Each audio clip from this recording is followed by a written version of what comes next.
मैं आपका host Mohammad Ibrahim, chairman SCT, doctor Hafsa Jamshed. No, ये वैसे बड़ा ब्रॉड क्वेश्चन है। मैं लोगों को छोड़ती नहीं हूँ बुरे टाइम में। सो this is what actually I believe I am doctor Hafsa. तो जब मैं वीविंग के शेड में दाखिल हुई तो आई जस्ट लूम चल रही थी एंड जस्ट आई फील कि नहीं, आई शुड बी देयर। मुझे लगता है अल्लाह मियाँ खुद ही मेरे लिए रास्ते बना देता है और बहुत अल्लाह का बनाया हुआ रास्ता बहुत बेहतरीन होता है। आई am really inspired from my father. वो तो खैर आजकल बहुत ज़्यादा इन इन चीज़ है। मेरे कुछ टीचर्स का बड़ा रोल है क्योंकि सीनियर जूनियर का जो रिलेशनशिप है ना, मुझे लगता है दैट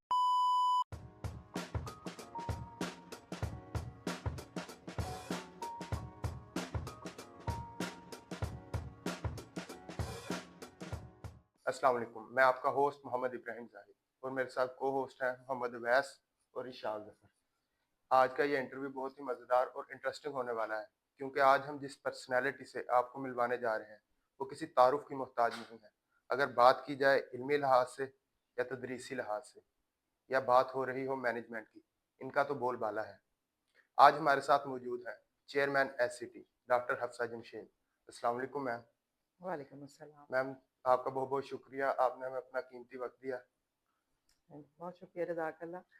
असल में आपने जब मैनेजमेंट बोली तो उसके बाद आपने चेयरमैन बोला तो मैंने कहा मैं क्लियर कर दूं कि जब आप फीमेल के साथ कम्युनिकेट करते हैं तो chairperson that's a more appropriate word. ठीक। तो बट एनीवेज, मैनेजमेंट के लिहाज से हमारे यहाँ ज़रा कॉमनली सोचा जाता है कि मैनिश आर मोर स्ट्रॉन्गर, सो शायद इसलिए अगर आपने बोला है तो even it's okay for me. Ma'am, हम शुरू करते हैं अपने पहले कन्वेंशनल क्वेश्चन की जानब से कि मैं पूछना चाहता हूँ डॉक्टर हफ्सा जमशेद कौन है। मैम, जैसे कि हम सब जानते हैं, you are a person who speaks volume about yourself, about your institute. लेकिन मैम, एक तारुफ इंसान का अपनी पर्सनैलिटी से ओरिएंटेड होता है, जो इंसान खुद बेहतर जानता है। तो मैं जानना चाहता हूँ who is doctor Hafsa Jamshed at such age, whether you have identified yourself or whether you have achieved what you have been looking for. So what would you like to say about yourself in one statement or in any sort of briefing? Okay, like you know, ये वैसे बड़ा broad question है Mm. और but I believe as a Dr. Hafsa, I believe I'm a person who is persistent, like, and who never ever, ready to take step back. Mm. मुझे लगता है कि मैं खड़ी होती हूँ और मैं उन लोगों के साथ खड़े होना पसंद करती हूँ जिनको ज़रूरत हो। मैं लोगों को छोड़ती नहीं हूँ बुरे टाइम में और खुद भी समझती हूँ कि जो चीज़ सही है उसके साथ खड़े होना चाहिए, बाकी जो आपकी किस्मत में लिखा है वो हो जाएगा जो होना है। So this is what actually I believe I am Dr. Hafsa. Ma'am, as a professor your journey in your career, ma'am why you join teaching?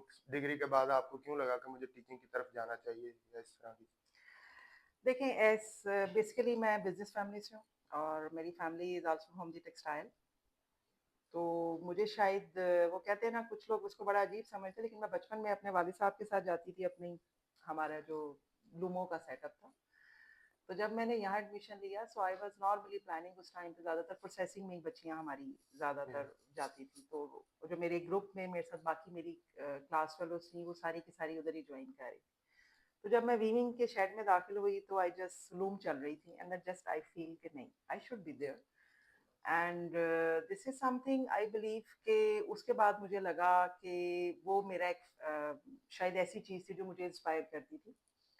उसके बाद जब मैंने अपनी टीचिंग शुरू की तो उसमें शायद मेरे कुछ टीचर्स का बड़ा रोल है, जो मेरे उस टाइम पर वीविंग के टीचर्स थे जिन्होंने मुझे उस टाइम पर बहुत ज़्यादा मोटिवेट किया, रेदर फोर्स किया कि I should join NTU as a lecturer.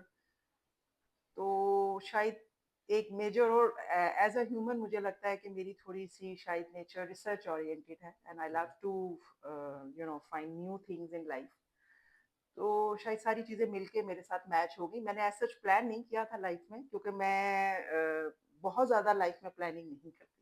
सही। मुझे लगता है अल्लाह मियाँ खुद ही मेरे लिए रास्ते बना देता है और बहुत अल्लाह का बनाया हुआ रास्ता बहुत बेहतरीन होता है। So I never ever think like that कि मैंने टीचर बनना है, टू बी वेरी सही। ऑनेस्ट। लेकिन जब बन गए तो फिर ठीक है, जो चीज़ आप कर रहे हो तो उसमें मुझे लगता है कि you need to be take your maximum efforts. आपको रात को नींद अच्छी आनी चाहिए। आपको ये फीलिंग नहीं होनी चाहिए कि यार मैंने अपनी चीज़ों के साथ जस्टिफाई नहीं किया। So I just trying to do that. सही होगा। मैम जिस तरह का भी आपने ज़िक्र किया कि आपको आपके टीचर्स ने मोटिवेट किया कि आप टेक्सटाइल इंजीनियरिंग टीचिंग की तरफ आएँ, तो उनमें से आपका कोई फ़ेवरेट टीचर हो जो आपको अभी भी याद हो? देखिए टीचर्स तो माशाल्लाह उसमें से बहुत सारे हैं जिनको मतलब मुख्तलिफ टीचर्स मुख्तलिफ चीज़ों के लिए याद रहते हैं। आप लोगों को भी याद होंगे कुछ जी मैम। टीचर्स मुख्तलिफ चीज़ों के लिए। लेकिन मुझे टेक्सटाइल में हमारे वीविंग के अभी भी हमारे पास हैं डॉक्टर जो हमारे अयूब अस्कर साहब, he was teacher at that time. जी, और हम इनसे बहुत इंस्पायर्ड थे क्योंकि वो बहुत ज़्यादा मोटिवेटिव थे पढ़ाने के मामले में और बड़ी एफर्ट्स करते थे हमारे साथ जो है वो कोऑर्डिनेशन करने में। तो आई सपोज़ अगर मैं विद रिस्पेक्ट टू एजुकेशन कहूँ तो yes he is one of those people जिनसे मैं बहुत इंस्पायर्ड थी और उन्होंने हमें जो है वो पूरी तरह जो है वो कोशिश की कि हम वाक़ई मोटिवेटेड रहें और इस फ़ील्ड में रहने के लिए। So yes. सही। Ma'am what is the best advice you have ever received and from whom? That is particular for my father. I am really inspired from my father. और उनका हमेशा ये था कि जब भी ज़िंदगी में कोई स्टैंड लो, तो उसको अच्छी तरह सोच के लो, लेकिन जब ले लो तो फिर उस पे खड़े हो जाओ। दैट्स द बेसिक थिंग जो एक एक ह्यूमन में होनी चाहिए। और मुझे लगता है कि मैं अपनी लाइफ में कोशिश करती हूँ कि मैं उस एडवाइस को फॉलो करूँ। मैम माशाल्लाह you are the most successful lady in NTU. तो यहाँ तक पहुँचने के लिए कौन से माइलस्टोन थे that you had to cover या कौन सी ऐसी डिफिकल्टीज थी? क्योंकि एज अ आपका बहुत लंबा करियर है तो बहुत सारी प्रॉब्लम्स भी आई होंगी या बहुत सारे आपको सेटबैक्स मिले होंगे तो क्या थे वो सब? मैं पर्टिकुलर सक्सेसफुल हर बंदे के लिहाज से एक अपनी डेफिनेशन के मुताबिक होगा। और अल्हम्दुलिल्लाह अल्हम्दुलिल्लाह I have have very good colleagues people around you. जब मैंने अपनी जॉब शुरू की तो हमारे यहाँ पे बहुत कम, एक तो इंजीनियरिंग में वैसे ही फीमेल्स ज़रा कम होती हैं और टीचिंग में तो एज सच ऑलमोस्ट ना होने के बराबर ही थी टीचर्स हमारी। तो लेकिन मेरे मेल कोलीग्स ने मुझे बड़ा सपोर्ट किया। मैं ये नहीं कहूँगी कि they were like very nice people with me, और उन्होंने मुझे गाइड भी किया ज़ाहिर तौर पे। टीचिंग आसान काम नहीं है, और अगर आपने वाक़ई ही टीचिंग्स करनी है तो उसमें मेरे उस ज़माने में जो मेरे कोलीग्स थे। और बाकी देखिए ज़िंदगी में आप कुछ भी करें तो लाइफ में एक जैसा तो कभी कुछ नहीं होता। अप्स एंड डाउन्स आते हैं, सो ऐसे करियर में भी आए, बट मुझे लगता है कि मेरे कोलीग्स, मेरी family support, they all people are my, जो थ्रू आउट मुझे हेल्प करते रहे। और अगर आज मैं यहाँ हूँ तो डेफिनेटली मतलब अल्लाह के बाद मेरे इन सब लोगों की कोऑर्डिनेशन, कोऑपरेशन, बड़ा मेरी ज़िंदगी में उनका रोल है। स्पेशली जब मैंने अपनी पीएचडी प्लान की तब मेरी फैमिली का बहुत रोल है। और क्योंकि ज़रा हमारे सेटअप में आमतौर पे शादी के बाद बहुत सारी चीज़ें ज़रा इतनी वायबल नहीं होती, तो मैंने अपना MS PhD I did all after my marriage. So फिर बाद में मेरे कोलीग्स ने मुझे बड़ा सपोर्ट किया, और अगर आज भी मैं समझती हूँ कि आज मैं as a head of textile engineering बैठी हूँ तो डेफिनेटली मेरे सारे कोलीग्स हैं जिनकी सपोर्ट है मेरे साथ, क्योंकि टीम वर्क लाइफ में बड़ा इंपॉर्टेंट होता है। और this is what actually I strongly believe in my life. Yes. Ma'am wild teaching आपको कभी क्लास में गुस्सा आया हो, कोई ऐसा इंसिडेंट जो आपको फौरन याद आ जाता हो? You know. देखिए एज अ ह्यूमन बीइंग हर यस। बंदे को गुस्सा आता है, सो यस। मैं कभी ये दावा नहीं करूंगी कि मुझे बिल्कुल गुस्सा नहीं आता। लातदार दफा ऐसा होता है हमें गुस्सा चढ़ जाता है। और जैसा मेरा कैरियर है ऑलमोस्ट, मैंने आपको अभी बताया कि तकरीबन 21 साल हो गए हैं मुझे, यस। तो उसमें काफ़ी दफ़ा ऐसा हुआ होगा मेरी लाइफ में। लेकिन मुझे हमेशा एक मैंने कोशिश ज़रूर की है कि मेरे दिल में जो होता है I just throw out. Straightforward. और उसके बाद जो है ना, मैं उसकी बेस पे कभी किसी के साथ बुरा करने की कोशिश नहीं करती, लेकिन एज अ ह्यूमन मैं ये दावा भी नहीं करती कि आई एम द बेस्ट, लेकिन I tried my level best. तो इस तरह के तो बहुत सारे केसेस होते हैं। माशाल्लाह आप सारे स्टूडेंट्स हैं, आपको भी पता है आप क्या क्या करते हैं यस क्लासरूम्स मैम। में। तो हो जाते हैं ऐसे, मैं कतई तौर पे नहीं ये कहूँगी। आप अब तो मैं अपनी स्टेज में हूँ कि अब तो मुझे आप सारे बच्चे लगते हो, तो जैसे बच्चों पे गुस्सा चढ़ता है ऐसे कभी आप पे भी चढ़ जाता है। तो yes. This is quite normal. Ma'am throughout your career कोई ऐसा स्टूडेंट जो आपको फौरन याद आता आ जाता हो? लातदार बच्चे हैं क्योंकि हर क्लास में ना कुछ अच्छे होते हैं यस। और कुछ बहुत इंटेलिजेंट बच्चे होते हैं और कुछ होते हैं जो बहुत ज़्यादा शरारती बच्चे होते मैम हैं। स्पेसिफिकली अगर आप मेंशन करना चाहें। मुश्किल है, बहुत सारे, क्योंकि मैं जिसका नाम नहीं लूँगी वो मुझे फ़ोन करके कहेगा मैडम आपने मेरा नाम नहीं लिया। नहीं ma'am, there are many many students, देखिए हर क्लास में होते हैं। जैसे अभी आप लोग आए तो कुछ लोगों की मुझे शक्लें देख के फ़ौरन याद आ गई कि इनको मैंने देखा हुआ है। और कुछ ऐसे हमेशा होते हैं हर क्लास में। कुछ बच्चे ऐसे होते हैं जो ना अपनी ऐसी हरकतों की वजह से टीचर की नज़र में आते हैं और वो फिर बाद में भी कॉन्टैक्ट में रहते हैं। ज़रूरी नहीं होता कि वो मतलब नॉर्मली मैं हमेशा ऐसे स्टूडेंट्स को बहुत ज़्यादा कह लें कि उनको रेटेड करती हूँ, क्योंकि हमारे ज़माने में तो जो हमारा सीनियर था वो सीनियर था, वो चाहे हम उससे पढ़ रहे थे या नहीं पढ़ रहे थे। आजकल के बच्चे सिर्फ़ उससे मिलते हैं जिससे उन्होंने पढ़ रहे होते हैं, यू नो दे जी जस्ट मैम, ओनली। सो मुझे आमतौर पे वो बच्चे जो हर क्लासों में होते हैं कुछ ना कुछ, जो आपको नज़र आते हैं और जो आपको बार-बार अपनी शक्ल भी दिखा रहे होते हैं। तो वो बच्चे हमेशा याद रह जाते हैं। काफ़ी हैं अब तो माशाल्लाह इंडस्ट्रीज़ में बड़ी अच्छी-अच्छी पोज़ीशंस पे बच्चे बैठे हैं। So I suppose this is very difficult to उसमें किसी को पिन पॉइंट करना। that's well. Ma'am, what is the biggest misconception people have about textile engineering? अब तो ख़ैर शायद मेरा ख़्याल है इतनी ज़्यादा नहीं रही। एक ज़माने में लोगों को लगता था ये सिर्फ़ जुलाहों का काम है। It was like that. जब हमने इट्स ऑलमोस्ट डिग्री जब हमने यहाँ से की तो ऑलमोस्ट 2003। उस ज़माने में बड़े लिमिटेड लोग थे और टेक्सटाइल का एक कॉलेज था, ये जी अलहदा मैम, करके, और सच्ची बात है मुझे भी नहीं पता था। वो तो मेरे किसी जानने वाले ने कहा जब मेरे एफएससी में आए कि अच्छा जी कहाँ-कहाँ अप्लाई किया है? तो मैंने कहा जी यूईटी किया है और एग्री में मैंने किया था। तो उन्होंने कहा जी टेक्सटाइल में किया है, आपकी तो फैमिली टेक्सटाइल में है। तो मेरे पास मेरे लिए बड़ी नई गुफ्तगू थी कि अच्छा यहाँ पे कोई टेक्सटाइल से रिलेटेड भी कुछ है। So when I came over here और फिर मैंने थोड़ा-सा देखा तो मुझे लगा कि अच्छा ठीक है यहाँ भी अप्लाई कर देते हैं। और फिर लेटर स्टेज के ऊपर ऑल्दो मतलब मेरा यूईटी में भी हो गया था, एग्री में भी, लेकिन वो कह लें आपने यहाँ आना था तो मैं आई। जी बट मुझे लगता है कि जेनेरिक लोगों को ये लगता है और है कि ये शायद इस तरह की फील्ड है। और एक जो अब मैं अक्सर लोगों से सुनती हूँ कि उनको ये लगता है कि टेक्सटाइल इंजीनियर का जब भी उनके ज़हन में कॉन्सेप्ट आता है तो उनको लगता है ये डिज़ाइनर होंगे। डिजाइन। ठीक है? वो बड़ा जेनेरिक सा उनको फिर बताना पड़ता है कि डिज़ाइन इज़ समथिंग डिफरेंट और engineering is something different that is more related to machine and other part. तो वो थोड़ा-सा ज़रा उसको एक्सेप्ट करने में उनके लिए मुझे लगता है मुश्किल जी होती मैम, है। वरना otherwise it's like I suppose this is one of the thing. लेकिन अब आजकल माशाल्लाह आजकल की जनरेशन जो है this is social media generation. आप लोगों के पास बहुत नॉलेज है अगर मैं अपनी जनरेशन के साथ इसको कंपेयर करूँ। क्योंकि just in your finger tips आप कुछ भी फाइंड करना चाहो, आप लोगों के पास उस कॉन्टेक्स्ट में शायद इसलिए इंफॉर्मेशन ज़्यादा है और जी मैम, इसलिए मिसकंसेप्शन शायद आपकी जनरेशन में कम हो, आपसे बड़ी जनरेशन में ज़रा ज़्यादा थी। मैम साथ ही चैट जीपीटी कर लेते हैं ना हम, हाँ।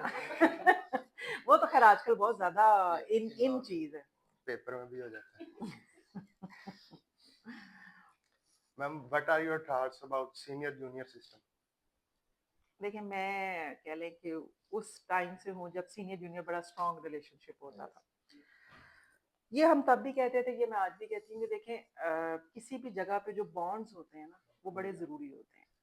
आप अगर अपने आप को कंपेयर करें और इंजीनियरिंग्स के साथ, तो हमारे अंदर एक बड़ी मेजर जो चीज़ थी कि हमारी टेक्सटाइल इंडस्ट्री में हमारा कनेक्शन जो था वो इसी वजह से बॉन्ड स्ट्रॉन्ग था कि हमारा सीनियर जूनियर रिलेशनशिप था, जो कि अब प्रेजेंट सिनेरियो में काफ़ी कम है। जी मैम, आजकल जो है ना वो जूनियर सिर्फ ये समझता है कि जी बस मुझे सीनियर से काम है तो तब कनेक्शन होना चाहिए, जो कि मेरा ख्याल है कि it should not be like that.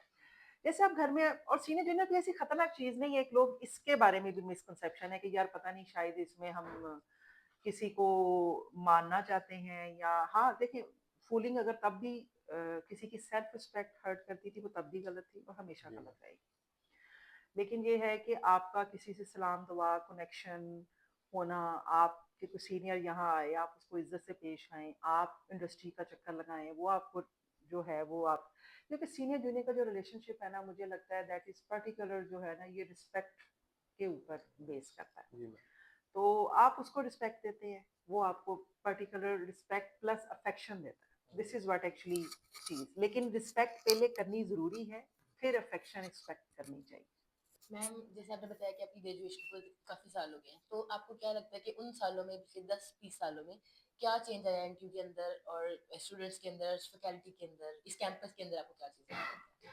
माशाल्लाह बड़ी अच्छी पॉजिटिव चेंजेस है। अगर हम इस कॉन्टेक्स्ट में बात करें, आपको लातादात न्यू बिल्डिंग्स हैं, न्यू हमारे पास डिग्रीज आई हैं। ज़्यादातर तो आपको मार्केट के साथ चलना चाहिए और मेरा ख्याल है this is a good thing. तो जैसे नोकिया के बारे में कहते हैं कि जब अगर वो नोकिया के साथ नहीं चले तो दे वर नो मोर। अब उनको कोई नहीं जानता। एक ज़माने में जब मोबाइल आया था तो लोग सिर्फ नोकिया को ही जानते थे। तो आपको मार्केट के साथ चलना चाहिए। This is one of the good thing जो मेरा ख्याल है एनटीयू ने अडॉप्ट की। और ज़ाहिर तौर पे जिसकी वजह से आपको भी माशाल्लाह ऑप्शंस मिली, डेवलपमेंट्स हुई, टेस्टिंग्स हुई, हमारे पास न्यू मशीनरी आई, बहुत सारी चीज़ें जो हैं, मुझे लगता है कि ये एक अच्छी चेंज है कि आपके अंदर इम्प्रूवमेंट है उस कैंपस से और इस कैंपस से।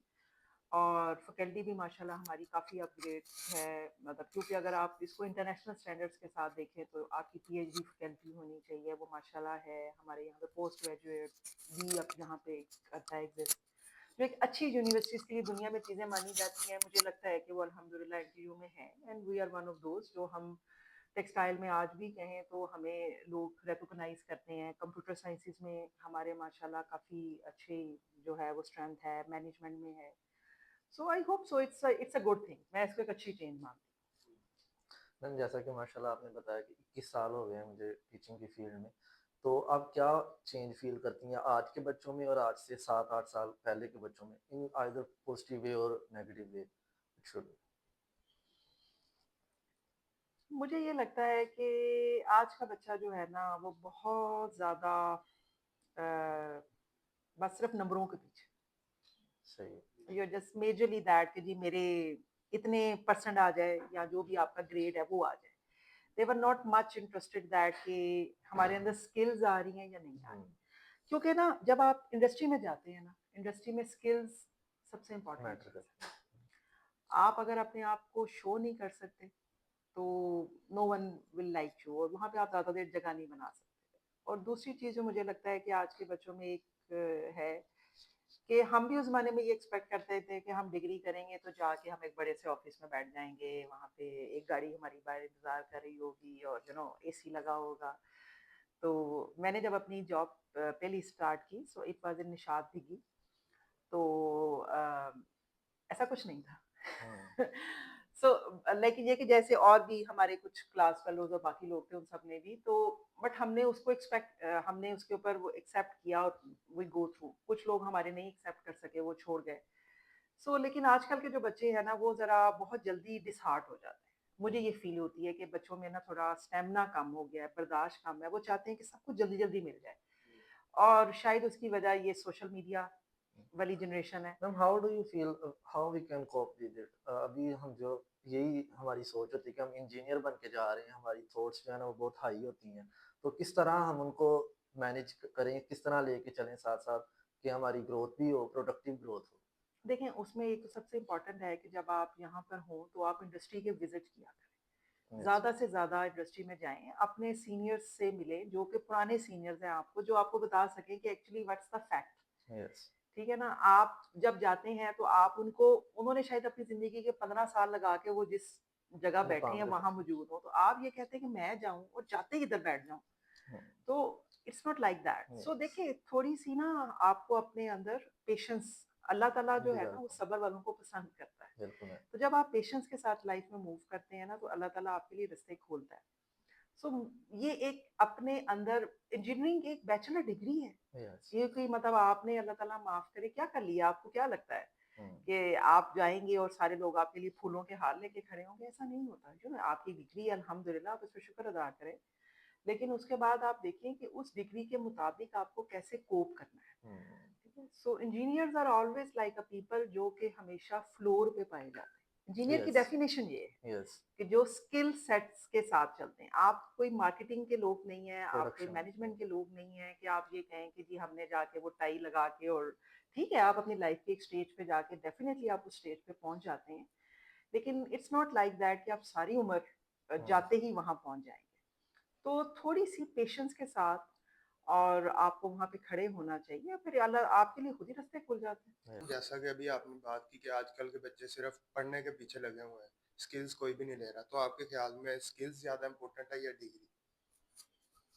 बिकॉज़ देखिए मैं वैसे अगर आपको बात कहूँ ना, मैं वो उस दिन कहीं पढ़ रही थी किसी जगह पे, तो उसमें ये लिखा हुआ था कि जी मतलब एक तो मुझे लगता है कि सबसे ज्यादा आपके मैनर्स इंपॉर्टेंट है लाइफ में, इवन एजुकेशन से भी ज्यादा।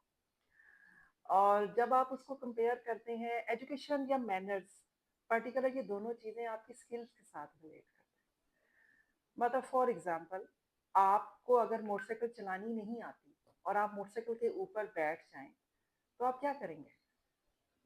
लाइसेंस आप ले लें, लाइसेंस लेना तो चले कोई ऐसा मसला नहीं है, लाइसेंस आप ले लें, लेकिन अगर आपको चलानी नहीं आती तो क्या करेंगे? गिरेंगे ही तो ऐसे। इट्स जस्ट लाइक दैट कि देखें, आपकी डिग्री के साथ स्किल जरूरी है, क्योंकि आपको टेक्निकल एजुकेशन के बारे में पता हो। जरूरी नहीं होता कि ये सारी चीजें आपने जाके करनी होती हैं, लेकिन किसी से कराने के लिए खुद आनी जरूरी है।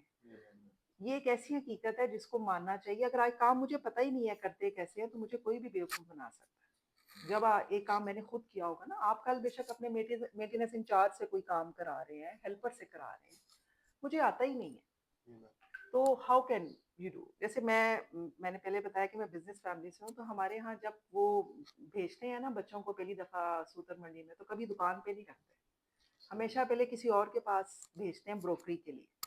अच्छा। उसका सिर्फ पर्पस ये होता है कि उसको, अगर वो अपनी दुकान पे आएगा तो वहां तो आके अफसर बन के बैठ जी जाएगा, मैम। तो वो तो दिस इज बट एक्चुअली, क्योंकि वो जब दूसरे किसी और के पास काम करता है और उसको कहा जाता है कि भाई इसको अच्छी तरह सिखाओ काम, क्योंकि उसने मार्केट में सबके साथ कल मिलना है। सो दिस इज समथिंग जो मुझे लगता है कि टेक्निकल एजुकेशन में ज़रूरी है कि आप में स्किल ज़रूर हो। डिग्री चाहिए आपको, मैं ये नहीं कह रही, मैं एज अ टीचर कभी ये नहीं कहूँगी कि आपको डिग्री नहीं चाहिए, लेकिन मैं हमेशा ये कहूँगी कि मुझे डिग्री मिल जाए और मुझे स्किल्स ना आती हों, तो वो डिग्री क्या है? एक्चुअली मैं अपने अदारे को बदनाम करूँगी अगर मैं जाऊँ और वहाँ एक डिग्री हो और वहाँ पे एनटीयू का ग्रेजुएट नहीं मौजूद, जो भी या सीईओ है जो भी मुझे देख रहा है, तो वो क्या कहेगा कि यार ये कहाँ का ग्रेजुएट है जिसको ये काम ही नहीं आता। तो एक्चुअली मैं अपने अदारे को डिसरिस्पेक्ट करूँगी। सो दिस इज समथिंग, जो skill are more important for me. Degree, आपको स्किल आती है ना, तो मुझे लगता है आप डिग्री ले ही लेते हैं। तो ये कोई इतनी मुश्किल या बड़ी चीज़ नहीं है। आप अपने पुराने ग्रेजुएट से भी बहुत सारे मिलते होंगे जिन्होंने ये जो स्पेशली शायद बहुत हाई फाई उनके नंबर नहीं थे, लेकिन वो अपनी स्किल्स की बेस पे आज जहाँ भी मौजूद हैं वो उसकी बेस पे हैं। तो I believe skills needs to be very first priority, and then you must have a degree. This is not something.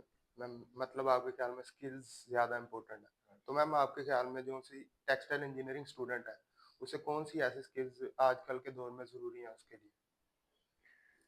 देखिए आजकल के दौर में आपको डेफिनेटली एक तो आपकी जो अपनी टेक्निकल स्किल्स है वो चाहिए, दूसरी आपकी कम्युनिकेशन स्किल्स है। This communication. इज समथिंग जो कि मुझे काम आता है बट मुझे बताना नहीं आता।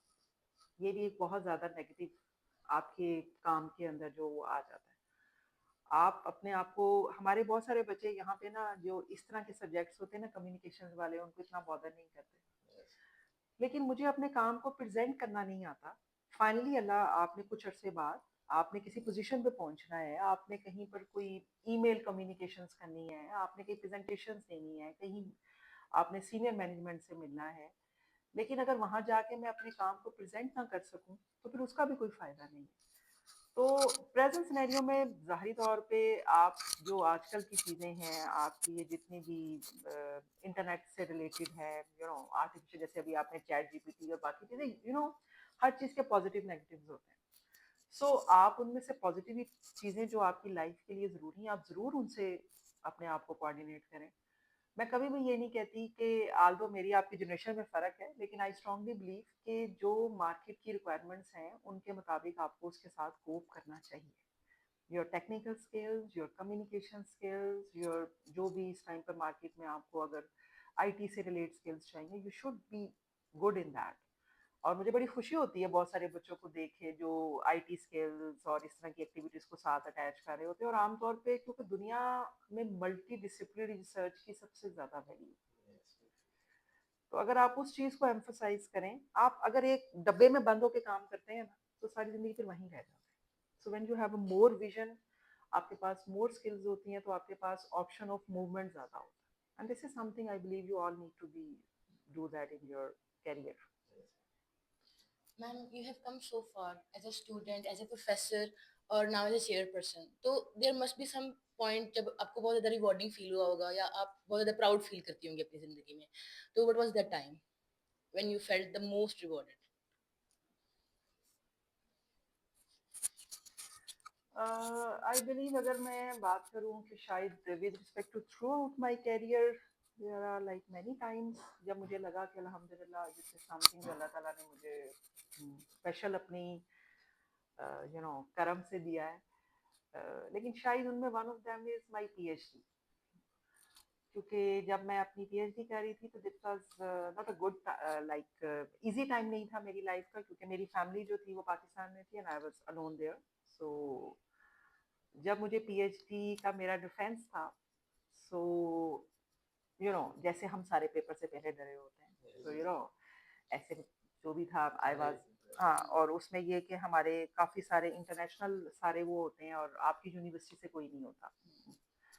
So when I was defending my thesis and it was quite long defend, और उसके बाद जब उन्होंने मुझे कहा कि जी आप अब बाहर चले जाएं और अब हमने डिसीजन करना है, तो वो जो टाइम था वो मेरी ज़िंदगी में कहने कि वन ऑफ द टाइम जिसमें मुझे लगा कि यार मैं हूँ या नहीं हूँ. यू नो और जब उन्होंने बुला के मुझे कहा कि you can say yourself as a doctor, so this was something like that, I was, very relief. yeah, it's a sigh of my life. और मुझे लगा कि यार अल्लाह मियाँ अगर मैं आज ना होती तो मैं क्या कर सकती थी. सो दिस इज समथिंग, वो टाइम था जिसमें मुझे लगा कि यार अच्छा मैंने अपने जो इतने सालों की एफर्ट्स की, अपने सारा जो कंप्रोमाइज किए, so finally it is there. तो बहुत सारे टाइम था लेकिन उनमें से शायद एक टाइम ये है. मैम जैसे आपने बताया कि आपने अपनी एमएस और पीएचडी शादी के बाद की थी, तो बहुत सारी फीमेल्स हैं जो अपनी एजुकेशन आगे कंटिन्यू नहीं कर पाती या जो चाहती हैं लेकिन वो हाउस होल्ड की वजह से या जिम्मेदारी की वजह से नहीं कर पाती, तो आप क्या सजेस्ट करेंगे उनको? लेकिन दो चीज़ें, एक तो सबसे इम्पोर्टेंट है आपकी family support, to be very honest. ठीक है, अगर आपकी फैमिली सपोर्टिव नहीं है तो आप जो मर्जी कर लें आप नहीं कर सकते कुछ. ठीक है, हमारे सेटअप में जाहिर तौर पे एक हम, इवन आप मेल की बात कर लें ना, अगर आपका वाइफ सपोर्टिव नहीं है तो मेल भी शायद लाइफ में बहुत ज़्यादा राइज नहीं कर पाता. सो एज अ फीमेल, क्योंकि हमारा ज़रा मेल डोमिनेटिंग सोसाइटी है तो उसमें ज़ाहिर तौर पे मेल का मेजर रोल होता है. तो अगर आपका फैमिली सपोर्टिव नहीं है तो बहुत मुश्किल है. दूसरी चीज़ ये है कि देखिए अगर आपकी फैमिली सपोर्टिव है तो थोड़े से फिर लाइफ में ना एक्स्ट्रा एफर्ट्स करनी पड़ती हैं. ज़ाहिरी तौर पे आपकी शादी के बाद कुछ फैमिली की जिम्मेदारियां हैं. आप ये कहेंगे यार ये सारा कुछ ये पड़ा है और ये पॉसिबल नहीं है, आपको वो भी करना है और आपको अपनी, तो फिर उसमें आपको मैनेज करना पड़ता है. दिस इज समथिंग जिसमें ये कि शायद मुझे लगता है कि मतलब मेरी लाइफ में शायद इस तरह की ज़िंदगी हो गई है कि मैं सुबह 5-6 बजे उठ जाती हूँ. Like I just started my, हालांकि मैं पहले बड़ी सोने की शौकीन थी, लेकिन जब से मैंने अपनी पढ़ाई और सारा कुछ शुरू किया तो क्योंकि लाइफ इतनी ज़्यादा वो थी कि घर को भी देखना है, बच्चों को भी देखना है, फिर मेरी एजुकेशन थी, क्योंकि जब मैंने अपना एमएस किया तो मेरा यूटी लाहौर से था, तो मैं डेली लाहौर जाती थी और मैं डेली वापस आती थी. और मैं जॉब पे भी थी उस ज़माने में, हमारे यहाँ जॉब पे छुट्टी नहीं मिलती थी. सो आई नॉर्मली वहाँ मेरी क्लास जो है वो 6 बजे शुरू होती थी और मैं यहाँ से हाफ लीव लेती थी. 3 बजे मैं जाती थी यहाँ से और 6 बजे मैं क्लास लेती थी, फिर 9 बजे क्लास खत्म होती थी, फिर 10 बजे मैं निकलती थी और रात 12 बजे पहुँचती थी, एंड सुबह आई एम हेयर.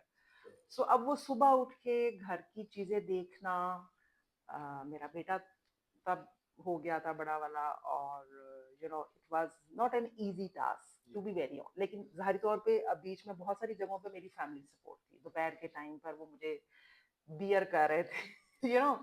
सो किसी भी खतून के लिए, किसी भी फीमेल के लिए फैमिली सपोर्ट के बगैर मैं नहीं समझ सकती कि आप अपने, इवन एजुकेशन भी नहीं, आपने कोई बिजनेस करना है, कुछ भी करना है, अगर आपकी फैमिली सपोर्ट नहीं है तो आप नहीं कर सकते. मैम जिस तरह के आप जानती प्राइवेट ऑर्गेनाइजेशन में छुट्टी नहीं मिलती, तो जब आप एमएस कर रही थी साथ-साथ, हमारे सीनियर्स आते हैं, वो बताते हैं मैं इसको मार के आया हूँ या इस तरह के हम वो बहाना लगा के आए हैं। तो आपने कोई इस तरह का बहाना लगाया हो, आपको अर्जेंट छुट्टी चाहिए हो उधर से इंडस्ट्री से, नहीं, जब मैंने अपना एमएस शुरू किया था तब मैं इधर आ गई। इधर आ गए हाँ, थे? तब मैं नेशनल टेक्सटाइल यूनिवर्सिटी में थी और उस टाइम पर ये था कि हमारे जो रेक्टर थे he was kind quite nice and kind. उस ज़माने में क्योंकि हम पोस्ट ग्रेजुएट नहीं करा रहे थे, तो मेरा क्योंकि मैकेनिकल में है एमएस, तो मैंने जब उनसे बात की कि सर मैं करना चाहती हूँ, तो like he just allowed me कि हाँ ठीक है, तुम हाफ डे के बाद तुम जा सकती हो। तो मुझे एज सच कभी वैसे इस तरह की ज़रूरत नहीं पड़ी कि मैं कोई झूठा बहाना करूँ।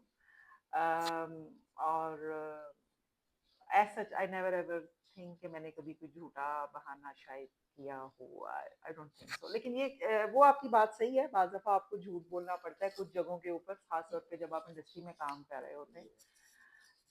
लेकिन पता है क्या है, अगर कुछ तो देखें, आपकी अगर आपके अपने सीनियर के साथ ज़रा थोड़ी सी सेटलमेंट सही हो तो ये इतना बड़े इशू नहीं होते, क्योंकि my husband is from industry person. तो ज़ाहिर तौर पे वैसे तो खैर मेरे हस्बैंड को छुट्टी करना बिल्कुल पसंद नहीं है लेकिन if he is like that, तो नॉर्मली मैंने वैसे उसको कम देखा है कि वो बहुत कम ही बिलीव्स की तरह झूठ बोलने से परहेज़ करना चाहिए जितना कि लाइफ में हो सके।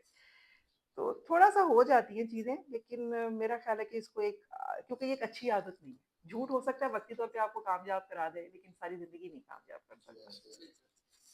Ma'am, what is the most creative excuse you have ever heard from a student? Again, अब इतने ये जो सारे आपके इस तरह के सवाल है ना, क्योंकि इतने सारे बच्चे मुख्तलिफ जगहों पर, सच्ची बात है सारे याद भी नहीं रहते। बाज़ दफ़ा ऐसा होता है कि क्लास में कोई बच्चा करता है तो बंदा उस टाइम बहुत इंजॉय करता है उसके जवाब को, लेकिन बाद में अक्सर वो, टू बी वेरी ऑनेस्ट, भूल जाते हैं। तो बहुत सारे बच्चे माशाल्लाह, आजकल की जनरेशन है ही बहुत ज़्यादा, आई बिलीव कि उनके अंदर क्रिएटिविटी बहुत ज़्यादा है। जैसे अब माशाल्लाह तुम सारे यहाँ खड़े हो, तो आई am really inspired by all of you. और शायद उसको ज़रा, नहीं, मुझे लगता है कि ये मुझे इस तरह से शायद नहीं कोई याद जो मैं आपको बता सकूँ, और हमेशा होते हैं। मुझे लगता है हमारे बच्चे माशाल्लाह ना, मेरा बड़ा स्ट्रॉन्ग यकीन है कि हर आने वाली जनरेशन जो है ना, पिछली जनरेशन से ज़्यादा इंटेलिजेंट होती है। अब अपनी इंटेलिजेंस को कहाँ इस्तेमाल करना है, ये उनके ऊपर डिपेंड करता है, क्योंकि अल्लाह ने ना आपको उस उस सिनेरियो में पैदा किया होता है। आज अब पैदा होता बच्चा होता है ना, वो मोबाइल जो है वो मतलब हमारी जनरेशन को बहुत सारी दफ़ा चीज़ें देखनी पड़ती हैं। मेरे से जो बड़ी जनरेशन है, उनको जो है अगर आप टच मोबाइल दे रहे हैं तो दे वर सो मच वर्ल्ड, ठीक है। लेकिन जो हमारी पीछे जनरेशन है, they are like doing something like that. आजकल आप लोग ठक ठक ठक ठक कर रहे होते हो, दिस इज समथिंग जो, क्योंकि आप जिस एज में पैदा होते हो उस एज में आप बहुत इंटेलिजेंट होते हो, और उसी तरह से आपके अंदर फिर बहाने बनाने भी उसी तरह से बंदे को आते हैं। जी ma'am, name a textile industry जो कि इस वक्त पाकिस्तान में बेस्ट वर्क कर रही हो आपके ख्याल से।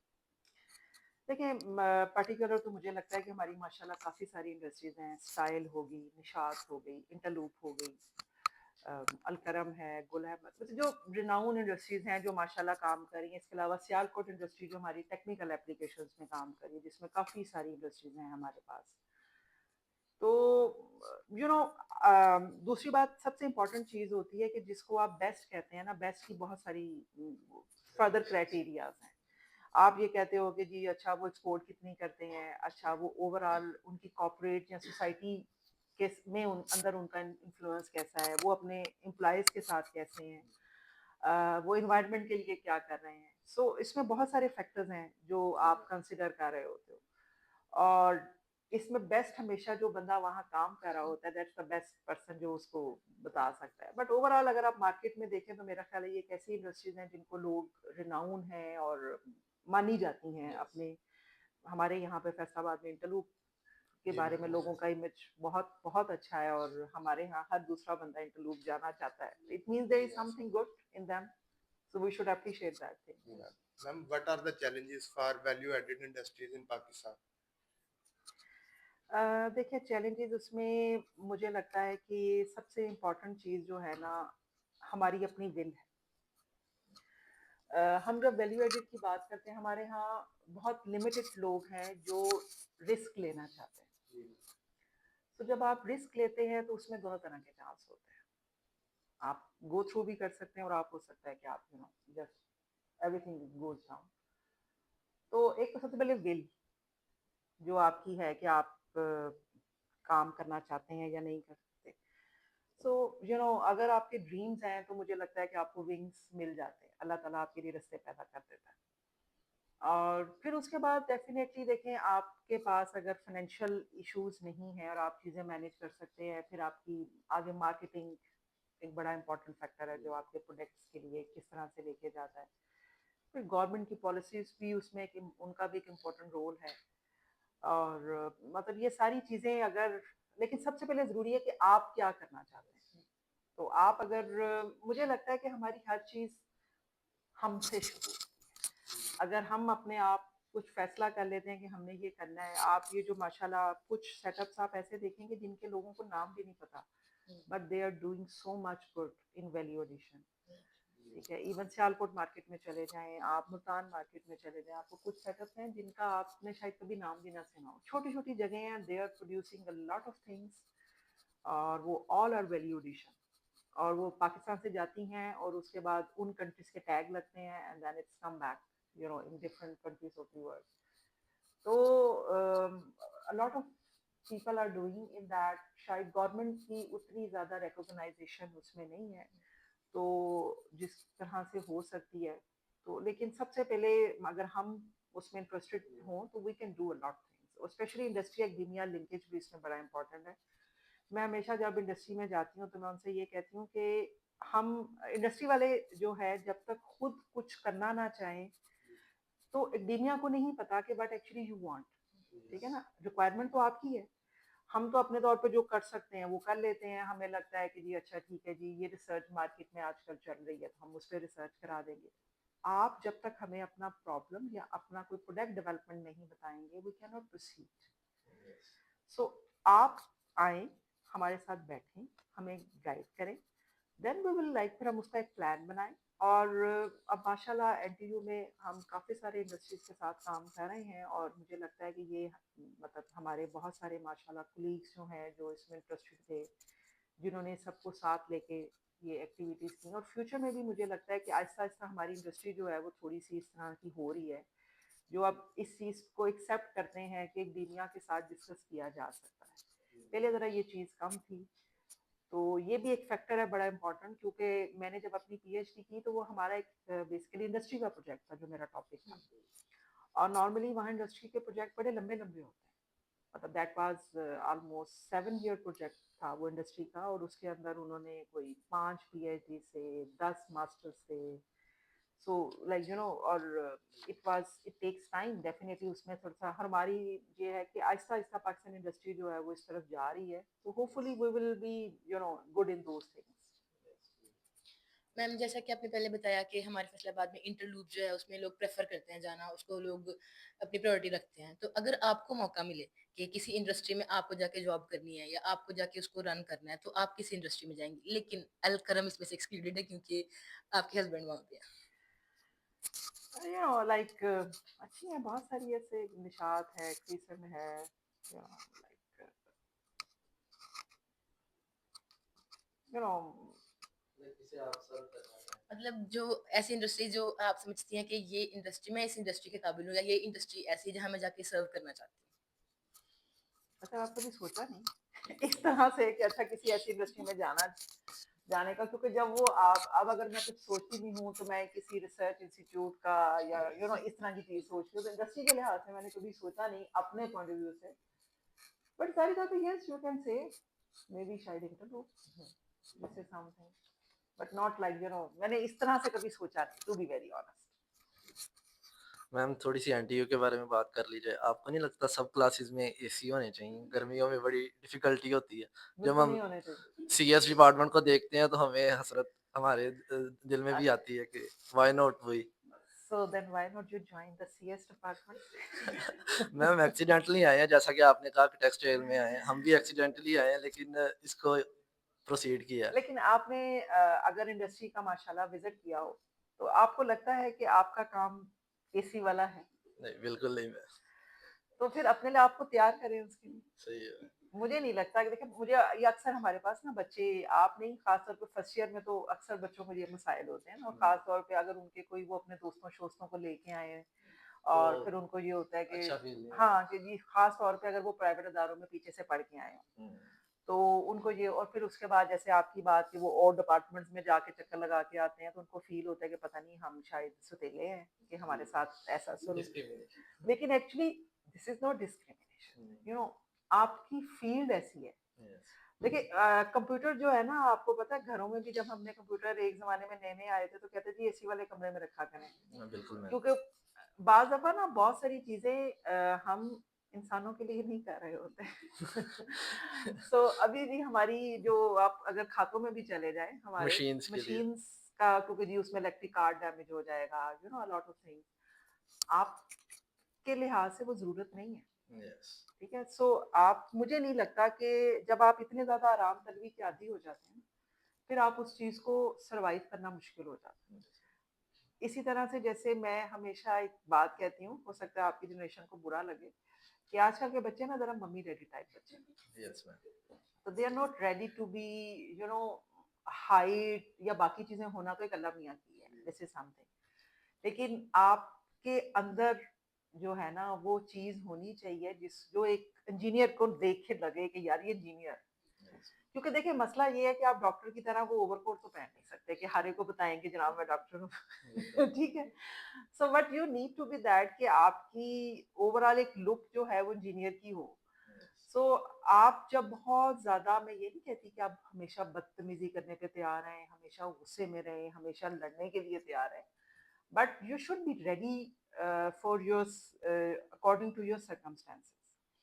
so आप जब बहुत ज्यादा आराम तलबी के आदी हो जाए ना फिर नौकरियां नहीं होती यस। फिर मुश्किल हो जाता है इस चीज को लेके चलना और I believe it should not be to be very honest हो सकता है आप में से बहुत सारों को मेरा ये जवाब अच्छा ना लगे but I believe it should not ma'am next question मेरा थोड़ा फिक्शनल है कि अगर आपके पास कोई सुपर पावर होती तो वो क्या होती? देखिए मुझे लगता है कि मेरे पास सुपर पावर है क्योंकि टीचर एज अ टीचर जो है ना ये नबियों का पेशा है और मतलब टू बी वेरी ऑनेस्ट मैं टीचर नहीं बनना चाहती थी मैं गलत बात नहीं करूंगी लेकिन अगर अल्लाह ने मुझे ये बनाया तो अल्लाह ने कुछ सोच के बनाया और टीचर टीचर एक ऐसा मतलब इंसान है जस्ट लाइक जैसे आपके पेरेंट्स होते हैं और ये मुझे लगता है कि बहुत बड़ा रुतबा है शायद इसके अलावा मुझे नहीं लगता कि I need any other power और अगर अल्लाह ने मुझे इस काबिल समझा कि मुझे टीचिंग के ओहदे पे रखा तो इसका मतलब है कि अल्लाह ने मुझे ये सुपर पावर दी है और एज अ टीचर डेफिनेटली मैं कोशिश करती हूँ कि मैं बच्चों को मैक्सिमम जो मेरे पास नॉलेज है मैं एटलीस्ट उनको ज़रूर वो डिलीवर करूँ और एज अ मेरा ख्याल है कि टीचर ये one of the main requirement है Ma'am, what would you say about departmental politics? Either it is constructive or destructive? देखें पॉलिटिक्स का लफ्ज़ हमारे यहाँ ना ज़रा नेगेटिव लिया जाता है At workplace. लेकिन politics is not a negative thing Yes. इसको आप अगर हम जब सोसाइटीज बनाते हैं तब भी आप लोग पॉलिटिक्स करते हो ठीक है जब सारा कुछ हो रहा होता है हम भी ज़ाहिर तौर पे इसी स्टेट से निकले हैं हमारे ज़माने में वीविंग सोसाइटी के ऊपर बड़ी हमारी सियासतें हुई बड़ा कुछ चलता रहा अच्छा हम आमतौर पे पॉलिटिक्स को हमेशा क्योंकि हमारा एक इमेज बन गया है कि पॉलिटिक्स Yes. जो है ना अच्छी हो ही नहीं सकती इवन घरों में भी हमारा कोई रिश्तेदार कहे कि मैंने पॉलिटिक्स में जाना है तो you know people are not ready to be your that so इसी तरह से अगर हम डिपार्टमेंटल पॉलिटिक्स की बात करते हैं देखिए पॉलिटिक्स में ना एक फायदा ये होता है कि आपको उसके अंदर लोगों के साथ थोड़ी सी चैलेंजिंग सिचुएशन रहती है people are you know always आप केयरफुल होते हैं कि यार अच्छा मेरा कोई भी एक्ट ऐसा हो सकता है जिसकी वजह से कोई अगले को मौका मिल सकता है और मुझे लगता है ये चीजें आपकी आपको अटेंटिव रखने के लिए जरूरी है तो मैं तो इसको वैसे नेगेटिव नहीं समझती सही है। Ma'am, if you have any chance of a dinner with some historical personality, what would it be? You know that will be Quaid Azam you know I really love him पता नहीं क्यों मुझे वो बहुत अच्छे लगते हैं मुझे लगता है कि वो बंदा जिसने अपनी लाइफ में जिसके पास सब कुछ था, he was from a very good family और बड़ी अच्छी एजुकेशन थी, सब कुछ था, और अगर उनको ये लगा कि और उस लाइफ के स्टेज पे जब वो बीमार थे yes, and he took effort, हालांकि उनको पता था कि मैं ज्यादा अरसा नहीं रहूंगा, एक होता है ना बंदा कहता है मुझे पावर का वो था, ही नोज दैट कि मैं ज्यादा अरसा नहीं जीऊंगा, but still yes, he tried. So मुझे लगता है कि ये एक ऐसा बंदा है जिससे मैं जरूर, मतलब I just want to sit with him और जस्ट कि जनाब ऐसा क्या था, क्यों आपने इतनी एफर्ट की एक नेशन के लिए यस, जो कि शायद जिसको आपने रूल भी नहीं करना था। तो this is some person I would love, और स्पेशली उनकी कुछ चीजें कि आप लाइफ में जब डिसीजंस कर लें उनके ऊपर स्टेबल रहें, यंग जनरेशंस के लिए उनके, I love those quotes. Ma'am कोई ऐसा टेक्सटाइल मटेरियल जो काफ़ी अनयूजुअल हो जिससे जिस पे आपने वर्क किया हो और उसमें आपने इंटरेस्टिंग चीज़ की हो या आपको लगी हो? मैं बेसिकली कुछ काम करती हूँ सिविल वालों के साथ, सिविल स्ट्रक्चर्स के ऊपर, एंड दैट इज पर्टिकुलर जिसको हम इंटरडिसिप्लिनरी रिसर्च कहते हैं, yes, and that is particular for the strengthen of your building structures. Okay, ठीक है, और जिसके ऊपर ऑलरेडी जो है कुछ वर्क ऑलरेडी हम कर चुके हैं, हमारे इस टाइम पर एचईसी के साथ कुछ प्रोजेक्ट्स चल रहे हैं, this is already in process, yes, और we have developed some materials and जिसके अंदर हम वेस्ट मटेरियल्स भी यूज़ करते हैं, और मकसद उसका वही है कि हम स्ट्रेंथ देना चाह रहे हैं बिल्डिंग्स विदाउट यूजिंग और reducing the affect of waste materials. Yes. Ma'am अगर आपको टेक्सटाइल में हमारे सेक्टर में कोई नया सब्जेक्ट मुतारिफ कराना आप चाहती हैं तो वो कौन सा होगा और वो क्यों आप मुतारिफ कराना चाहेंगी? मेरा ख्याल है कि जो ऑलरेडी सब्जेक्ट्स हैं दैट्स इनफ, अगर आप इनको अच्छी तरह पढ़ लें, इनको वाकई अपनी लाइफ में इम्प्लीमेंट कर लें तो दैट्स अ गुड ऑप्शन, क्योंकि आप ऑलमोस्ट हर तरह ये जो हमारे कोर्सेज बनाते हैं इसमें हमारे एक्सपर्ट्स होते हैं जो एचईसी और पीईसी के साथ अटैच हैं। सो आई डोंट थिंक सो कि हमें कुछ नया बनाने की ज़रूरत है, लेकिन उसी को आप इम्प्रूवमेंट हमेशा हो सकती है, वो उसमें ज़रूर हो सकती है और उसमें होती रहनी चाहिए, लेकिन सबसे इम्पॉर्टेंट है कि आप उस इंफॉर्मेशन को अपने अंदर जज़ब करें, उसमें इम्प्लीमेंट करें, दिस इज समथिंग। मैम लेकिन बदलते वक्त के साथ हमारी बहुत ज़्यादा चीज़ें भी बदलती जा रही है, जैसे सस्टेनेबिलिटी जो है वो बहुत मेजर इशू बनता जा रहा है टेक्सटाइल के अंदर। तो आपको नहीं लगता कि ऐसे सब्जेक्ट्स भी अभी मुतारिफ होने चाहिए रेदर देन ये मैथ्स और इस्लामियात और पीएस की बजाय हम सस्टेनेबिलिटी वाले सब्जेक्ट्स पढ़ाएं?